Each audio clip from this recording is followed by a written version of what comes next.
So, I mean, you guys have obviously now had a couple of days to sit on that loss, and nobody likes to do that. But, when you reflect on it, I mean, what kind of boiled down to that outcome?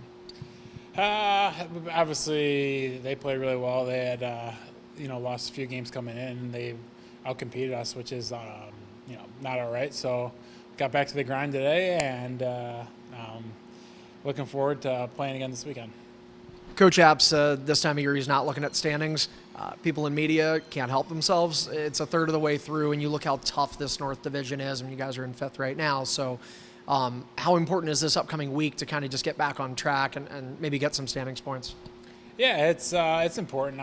We haven't played a lot in the last couple of weeks, so it's important to get back on track, start getting a rhythm again, and start climbing again in the standings. When you look at your opponents, I mean, on paper, these are three really good Atlantic Division teams, and Charlotte was obviously talented as well. So, I mean, could this end up being, at least to date, one of the more challenging weeks of the season? Well, every game's challenging. You never know at this level with the rosters. Guys get called up, sent down a lot of the time. So we're all in the same league. So I really don't put much stock into what their roster is going to look like, what our roster is going to look like, because things can change in a heartbeat. Whoever's on their team, I'm sure they're going to play hard. Whoever's on our team, we're going to play hard, and we're going to hope to win the hockey games. You talk about call-ups. Got to ask about your line mate, Brett Murray. This guy's worked really hard. It's been almost 2 years since he's getting this opportunity. So how does it feel to be a guy who's close with one of your leaders and see him get rewarded? I'm just super excited for him. We talked a little bit, and he told me, and I was really happy for him. And I told him my weekend just it started out really bad on Friday and then got better as the weekend went along, and he capped it off. So super excited for him. It's well deserved. He's a great teammate. He's a great leader. He does a lot of good things for our team here, and just the Amerks in general. So super proud of him. He deserves it. Can you, I guess, expand on that a little bit more? I mean, you're out there with him all the time. What kind of player is he? Why does he get this opportunity that is so well deserved? Well, he's a power forward. Obviously, he's 6'5", whatever he is. Plays the game the right way, and from when we first became teammates 4 years ago to who he is as a player now it's been cool to watch as a friend and as a teammate. So super hard on the walls. He makes great plays coming out of his own zone. Really, he's been great defensively too.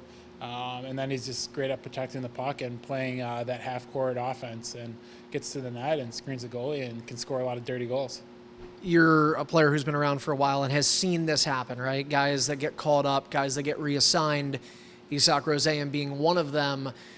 When you're a young player and you have that opportunity, I mean, from your seat in the locker room, what does a player like that need to do coming back to Rochester to make sure they're in the right headspace and ready to earn that opportunity again to go up? Rosie, you're talking about? Yeah.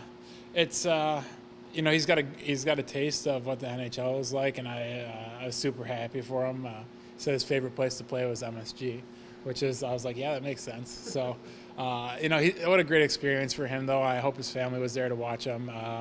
But from a hockey standpoint for him, it's just stay the course. Obviously, he's done a lot of good things to get him into that position, and obviously he's just going to continue to get better and play more games and get more experience and learn from those experiences, whether they're good or bad, and keep building. I'd say keep building is the biggest thing. From a hockey standpoint, just a couple more things here. As a team building and getting back on track after Friday's game, it looked like today was a pretty intense practice. I know Coach Appert said that's kind of non-negotiable any day, but did it feel like there was a little bit of an extra intensity today? Yeah, I think everybody was dialed in. It was, like we've talked about a million times, it was a tough game Friday, so everybody was dialed in. We wanted to get back on the right course, and the staff does a great job of putting practices together that are going to help us get better and get back on track. So being dialed in on the things that we need to work on to get better and have a good week ahead. And it starts with a good practice today, and then as far as the games go, I mean, what does this group need to do to refocus and to be ready from the start of the puck drop Wednesday in Springfield? good question. We need a no. I don't want to give all our secrets away. It's we need win puck battles. This is simple stuff. Win puck battles. Make good changes. Play smart. Play aggressive. Hunt more, and all the stuff that winning hockey teams do. It's not anything crazy, or it's not a magic recipe, or so it's just competing and working hard and playing the right way and playing to our team identity.